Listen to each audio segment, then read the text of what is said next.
Ola bilər biri sizi Allahın məqamına and versin. Söhbət düşüb, deyir, and içirəm Allaha, məni burax. İnanmırsan mənə, mən bu işi görməmişəm. Allaha and içirəm, sən demə, yox, mənim nəyimə lazım, nauzubillah. Allah nədir?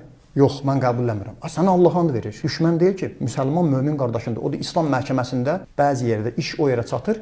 Məhkəmənin sədri and içməklə o adamı məhkəmədən buraxır. Şahidlər olmasa, əldə fakt, subut, dəlil olmasa, and içməklə onu buraxır. And içəndə də nə and içir?